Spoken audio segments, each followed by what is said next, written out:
நமசிவாய வாழ்க. மார்ச் மாதத்துடைய ராசி பலன் ரிஷப ராசிக்கு எவ்வாறு இருக்கிறது என்பதை பற்றி பார்க்கலாம். முதலில் இந்த ராசிக்கு இந்த மாதத்தில் இருக்கக்கூடிய கிரக அடைவுகள் எவ்வாறு இருக்கிறது என்பதை முதலில் பார்த்துவிட்டு, பார்வை எவ்வாறு இருக்கிறது என்பதெல்லாம் பார்த்துவிட்டு பலன் எவ்வாறு இருக்கிறது என்பதை பார்க்கலாம். மேச ராசியில் குரு பகவான் அங்கம் இருக்கிறார்.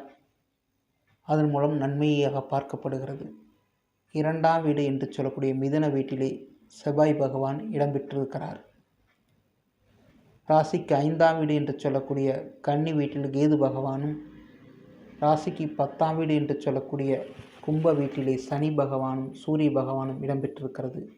ராசிக்கு 11ஆம் வீடு என்று சொல்லக்கூடிய மீனத்தில் சுக்கிர பகவான், ராகு பகவான், புதன் பகவான் இடம்பெற்று காணப்படுகிறார். அந்த மாதத்தில் கிரக நிலைகள் இவ்வாறு இருக்கிறது. பின்பு பார்வை எவ்வாறாக, பார்வையின் மூலம் பலன் எவ்வாறாக தீமையான பார்வை நன்மையாகவும், நன்மையான பார்வை தீமையாக மாறுகிறது என்பதை பற்றி பார்க்கலாம். குரு பகவான் முழு சுபர் என்று சொல்லக்கூடிய குரு பகவானுடைய பார்வை எங்கெல்லாம் விழுகிறது என்று பார்த்தால், 5ஆம் பார்வையாக கன்னி வீட்டில் விழுகிறது.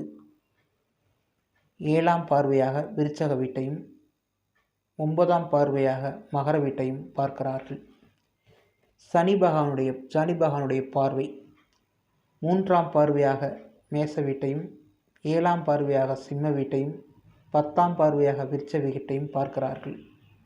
செவ்வாய் பகவானுடைய பார்வை 4ஆம் பார்வையாக கன்னி வீட்டையும், 7ஆம் பார்வையாக தனுஷ் வீட்டையும், 8ஆம் பார்வையாக மகர வீட்டையும் பார்க்கிறார்கள். இவற்றை ஒளிக்கலவை அளவுகள். அதாவது பார்த்திங்கன்னா, குரு பகவானுடைய பார்வை 5ஆம் பார்வையாக விடுகின்ற இடத்தில் செவ்வாய் பகவானுடைய பார்வையும் அங்கு விழுகிறது.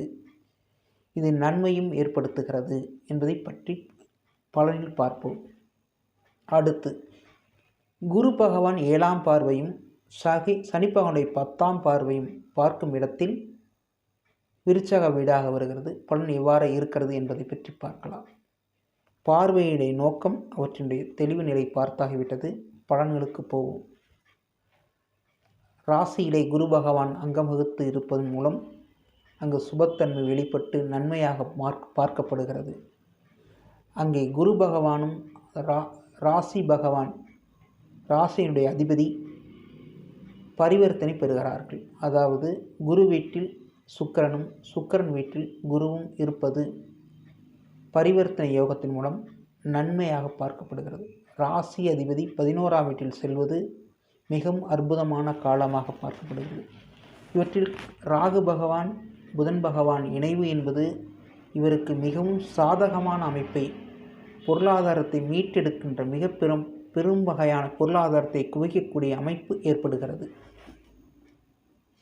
ஏற்கனவே புதன் பகவான், சுக்கிர பகவான் ஆசைப்படக்கூடியவன், அலங்கார பிரியன், சொகுசான வாழக்கூடிய எண்ணத்தை கொண்டவன், சுவையாக உணவை கொண்டவன், சுவையாக உணவை உட்கொள்ளக்கூடிய நினைப்பவன்.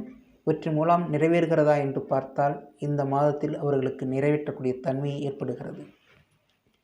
ஆகவே பொற்காலமாக ரிஷபராசிக்கு பார்க்கப்படுகிறது. 2ஆம் வீடு என்று சொல்லக்கூடிய வீட்டில் 12ஆம் அதிபதி, ராசிக்கு 12ஆம் அதிபதியும் 7ஆம் அதிபதியுமாக பார்க்கக்கூடியவர் அமைவது மூலம் அது 7ஆம் வீடாக வரும் பட்சத்தில் சுபகாரியங்கள் கூடுகிறது. அங்கு 12ஆம் அதிபதியாக வருவதால் அங்கு சுபகாரியத்தின் மூலம் செலவு ஏற்படுகிறது.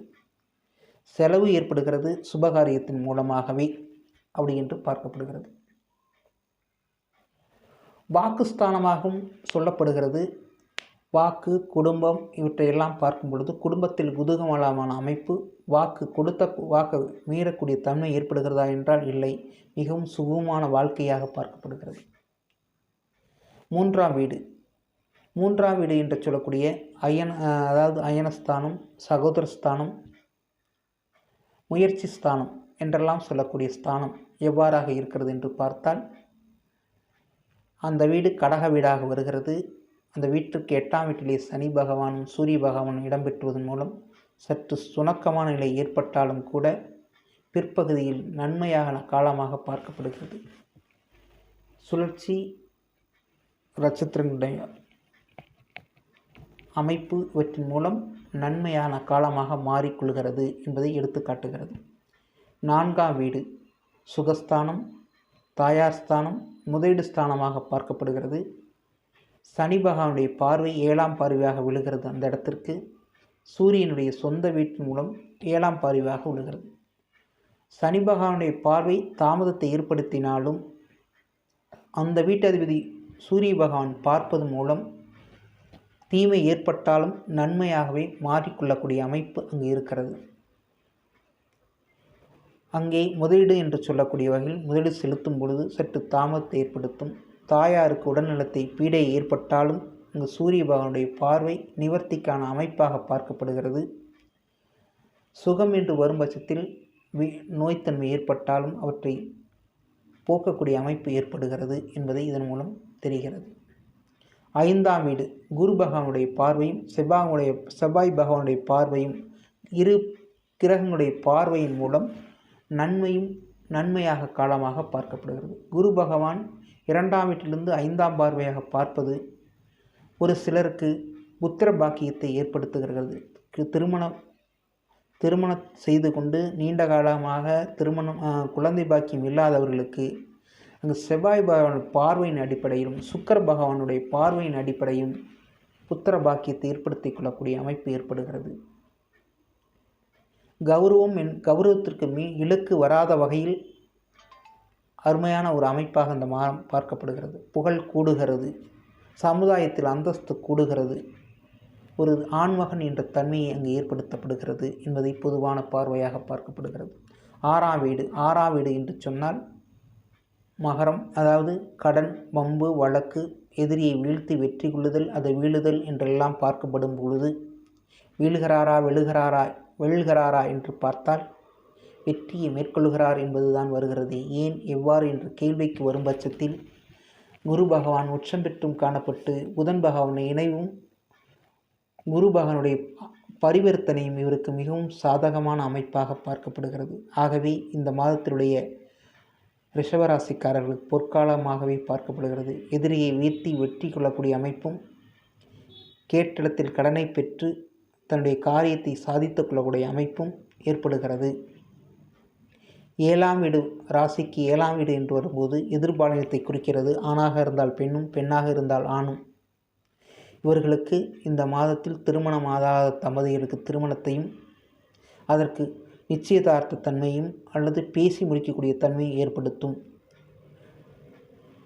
தம்பதியர்களுக்கு என்று வைத்தால் குறுப்பார்வையின் அனுப்பிலும் தம்பதியர்கள் ஒற்றுமையாக வாழக்கூடிய அமைப்பை ஏற்படுத்துகிறது.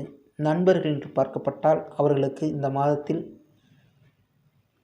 இவர்களுக்கு நன்மையாக காலமாக பார்க்கப்படுகிறது. நண்பர்கள் மூலம் பணவரவு, ஒற்றுமை, உதவி என்ற அடிப்படையில் இவர்களுக்கு மேலும் சாதகமான அமைப்பாக பார்க்கப்படுகிறது. சமுதாயத்தில் இருக்கக்கூடிய அமைப்பு, அதாவது அரசியல்வாதிகளுக்கு என்று வந்தால் அவர்களுடைய 7ஆம் அதிபதி 2இல் இருப்பது செலவினத்தை கூட்டி சிறிது தூரம் சென்று பயணத்தின் மூலம் பெரிதோர் மக்களை சந்தித்து அங்கு நிலவுகின்ற நிலையை தம் நாட்டில் நிலவுகின்ற அமைப்பை பார்க்கக்கூடிய அமைப்பாக பார்க்கப்படுகிறது. அங்கு புதுவிதமான கருவிகள் அல்லது புதுவிதமான செயல்கள் அவற்றின் மூலம் திட்டங்களை செயல்படுத்தி அந்த நாட்டில் ஏற்படுகின்ற நன்மையான திட்டங்களை தம் நாட்டிற்கு கொண்டு வரக்கூடிய அமைப்பை ஏற்படுத்தப்படுகிறது. 8ஆம் வீட்டிலே ஆயுள் ஸ்தானம் அல்லது தடை தாமதம் என்றெல்லாம் பார்க்கப்படும் பொழுது அங்கு செவ்வாய் பகவானுடைய பார்வை குரு வீடாக வருவதால் அங்கு தடை தாமதம் ஏற்பட்டாலும் குரு வீடாக வருவதால் அவற்றை வெற்றி அடையக்கூடிய அமைப்பு அந்த குரு பகவானுக்கு மங்களத்தன்மையை ஏற்படுத்தி நன்மையாக காலமாக பார்க்கப்படுகிறது. 9ஆம் வீடு மகர வீட்டிலே குரு பகவானுடைய பார்வையும் செவ்வாய் பகவானுடைய பார்வையும் 2 பார்வைகளும் அங்கு விழுகிறது. மங்களத்தை ஏற்படுத்தக்கூடிய அமைப்பும் தந்தையாருக்கு மிகவும் கௌரவமான வாழ்க்கையும் அடுத்த கட்ட நிலையை அடையக்கூடிய அமைப்பும் ஏற்படுகிறது. அதாவது குழந்தை பாக்கியத்தை பெறக்கூடிய 9ஆம் வீட்டில் பாக்கியங்கள் கிடைக்கிறது. நீண்டகால தடையாக இருக்கக்கூடிய காரியங்கள் வெற்றியடைகிறது. எதிர்பார்த்த பண வரவு கிடைக்கிறது. இவற்றின் மூலம் இந்த மாதம் மிகவும் அற்புதமான காலமாக பார்க்கப்படுகிறது. 10ஆம் வீடு என்று சொல்லக்கூடிய வீட்டில் சனி பகவான் சூரிய பகவான் ஈடுபட்டிருப்பது தொழிலை மேலோக்கி கூட்டுகிறது. தொழிலில் மிகவும் அற்புதமான வரவை ஏற்படுத்துகிறது. ஏனென்றால் 4ஆம் வீடு அதிபதி சூரியனும் சனியும் அங்கு 4ஆம் வீடின் முதலீடை மேற்கொள்கிறார்கள். சனி இங்கே இணைவின் மூலம் நீண்டகால ஒரு ஒப்பந்தத்தை மேற்கொள்கிறார் என்பது எடுத்துக்காட்டுகிறது. 11ஆம் வீடு என்று சொல்லக்கூடிய வீடு லாபஸ்தானமாக பார்க்கப்படுகிறது. மூத்த சகோதர ஸ்தானமாகவும் பார்க்கப்படுகிறது. லாபஸ்தானம் லாபம் ஏற்படுகிறதா என்று பார்த்தால் ராசி அதிபதி பரிவர்த்தனை மூலம் லாபத்தை மேற்கொள்கிறார்கள். மூத்த சகோதரருக்கு நன்மை ஏற்படுகிறது. இவற்றின் மூலம் குதூகலமான வாழ்க்கை ஏற்படுகிறது. 12ஆம் வீடு என்று சொல்லக்கூடிய வீடு அயன சயன போகஸ்தானமாகவும் வெற்றி ஸ்தானமாகவும் விரயஸ்தானமாகவும் பார்க்கப்படுகிறது. விரயம் ஏற்படுகிறதா என்று பார்த்தால் 2ஆம் வீட்டில் செவ்வாய் பகவான் இருப்பது விரயத்தை ஜாதகருக்கு ஏற்படுத்தினாலும் நன்மையான விரயமாகவே பார்க்கப்படுகிறது. இந்த மாதத்தில் பொதுவாக செலவின் மூலம் லாபமும் குதூகல அமைப்பும் எல்லா விதத்திலும் இந்த ரிஷபராசிக்கு நல்ல நிலை ஏற்படுகிறது என்பது பொதுவாக எடுத்து காட்டுகிறது. நமச்சிவாய வாழ்க. பெரிதொரு வீடியோவில் சந்திப்போம்.